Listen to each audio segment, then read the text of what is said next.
सबका साथ सबका বিকাশ বলবো না, বন্ধ করো। রাষ্ট্রবাদী মুসলিম বলবো না, সংখ্যালঘু মোর্চা চাই না, বলবো না। সায়েন্স সিটিতে বিজেপির মহাবৈঠকে বিস্ফোরক মন্তব্য শুভেন্দু অধিকারীর। শুভেন্দু স্পষ্ট বললেন, সবকা সাথ সবকা বিকাশ বন্ধ করো। রাষ্ট্রবাদী মুসলিম চাই না, সংখ্যালঘু মোর্চা চাই না। যে আমাদের সাথে আমরা তাদের সাথে। ভোটের আগে অনেক বলেছি রাষ্ট্রবাদী মুসলিম, কিন্তু আর নয়। যারা আমাদের সঙ্গে থাকবে তাদের সঙ্গে আমরা থাকব। লোকসভা ভোটে বাংলায় বিজেপি বিপর্যয়ের মুখে পড়েছে। কেন বিপর্যয়, কোথায় খামতি?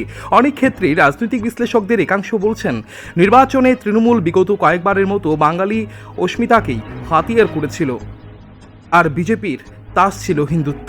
ফলে মেরুকরণের ভোট অঙ্ক বাংলায় মেলাতে পারেনি পদ্ম শিবির। এরপর ভোটের ফল নিয়ে চুলচেরা বিশ্লেষণ করতে বুধবার সায়েন্স সিটিতে বসেছে রাজ্য কমিটির প্রথম বৈঠক। এই বৈঠকে বক্তব্য রাখতে গিয়ে বিস্ফোরক কথা বললেন শুভেন্দু বুধবার বলেন, বিজেপি বাংলায় অনেক প্রতিকূলতার মধ্যে 2,33,00,000 ভোট পেয়েছে। তৃণমূলের জিহাদি জঙ্গিরা পুলিশকে সঙ্গে নিয়ে 19-এর পর বুথ স্তরের সংগঠনকে ভেঙে গুড়িয়ে দিয়েছিল অত্যাচার করে। 1 লক্ষের বেশি আমাদের বুথে বসা ছেলে পালিয়েছিল রাজ্য ছেড়ে। তারপর আমরা চেষ্টা করে তাদের রাজ্যে এনেছি। সফল নবান্ন অভিযান করেছি, বিধানসভার ভেতরে বাইরে লড়াই করেছি। শুভেন্দু এদিন আরও বলেন, চুলচেরা বিশ্লেষণের দরকার আছে। উত্তরবঙ্গ বাঁকুড়ার আসন হারব এটা আমি ভাবিনি। ভোটের আগে ব্রিগেডে লক্ষ্য কণ্ঠে গীতাপাঠ কর্মসূচি নেওয়া হয়েছিল ঘোষিতভাবে। তা বিজেপির কর্মসূচি না হলেও বিজেপির প্রথম সারির নেতাদের উপস্থিত থাকতে দেখা গিয়েছে। রাজনৈতিক পর্যবেক্ষকদের মতে পুরনো লাইনের খেলেছে পদ্ম শিবির, কিন্তু তাতেও এ রাজ্যে কাজ হয়নি। সংখ্যালঘু ভোটের প্রায় পুরোটাই গিয়েছে জোড়াফুল থলিতে।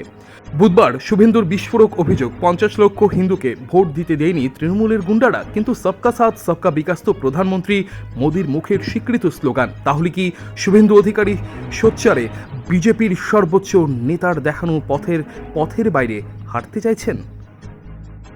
এতে করে কি বাংলায় নির্বাচনী ভাগ্য ফিরবে পদ্ম পার্টির? প্রশ্ন গেরুয়া শিবিরেরই অন্দরে। কটাক্ষ করতে ছাড়েনি তৃণমূল মুখপাত্র অরূপ চক্রবর্তী বলেন, আসলে এটাই শুভেন্দু অধিকারীর চরিত্র। ও আসলে কারোর নয়, ও আসলে বিজেপিরও নয়। ও কেবল নিজের স্বার্থ চরিতার্থ করতে বিজেপিতে গিয়েছে। দিলীপ ঘোষকে হারিয়েছে শুভেন্দু অধিকারী তো নরেন্দ্র মোদীর কথার অমান্য করছে। যদিও শুভেন্দুর নিজের বক্তব্যের ব্যাখ্যাও দিয়েছেন। তিনি বলেন, আমাদের সরকারের যে স্লোগান সবকা সাথ সবকা বিকাশ সেটা তেমনই আছে। রাজনৈতিক কর্মসূচি ছিল যেহেতু এটা, তাই আমি আমার বক্তব্যে বলেছি। এর সঙ্গে প্রধানমন্ত্রীর স্লোগানকে মেলাবেন না দয়া করে। শেষ লোকসভা নির্বাচনের অভিজ্ঞতা থেকে আমি এই কথা বলেছি। অন্যদিকে তৃণমূলের মুখপাত্র কুণাল ঘোষ বলেন, বিজেপির বিরোধী দলনেতা যদি বলে থাকেন সবকা সাথ সবকা বিকাশ তিনি চান না, সেটা তো সরাসরি নরেন্দ্র মোদীর বিরোধিতা। এটা ভুয়ো বলেছিলাম আমরা। নেতৃত্বের বিশ্বাসযোগ্যতা নিয়ে বিজেপির ভেতর থেকে আস্থা উঠে গেছে। মোদীকে দলের ভেতর থেকে শুনতে হচ্ছে তার স্লোগান চলবে না। সূত্র থেকে শুনেছি, যিনি বলেছেন তিনি বকুনিও খেয়েছেন। বিজেপির ভেতর থেকে তীব্র সমালোচিত হয়েছেন, ব্যাখ্যা দিতে বাধ্য হয়েছেন পরে। Report news Tripura 24। কম্পিউটার শিখতে চান অতি অল্প খরচে? তাহলে আজই চলে আসুন মধুপুর পশ্চিম বাজার গ্লোবাল হাইটেক কম্পিউটার সেন্টারে, যেখানে সম্পূর্ণ নতুন আপডেট ভার্সনে এবং অভিজ্ঞ শিক্ষক শিক্ষিকা দ্বারা ছাত্রছাত্রীদের অতি যত্ন সহকারে প্রশিক্ষণ দেওয়া হয়ে থাকে।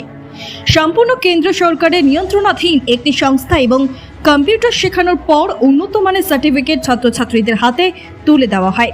তাই আর দেরি না করে আজই চলে আসুন মধুপুর পশ্চিম বাজার নিউজ ত্রিপুরা 24 অফিসের পাশে গ্লোবাল হাইটেক কম্পিউটার সেন্টারে।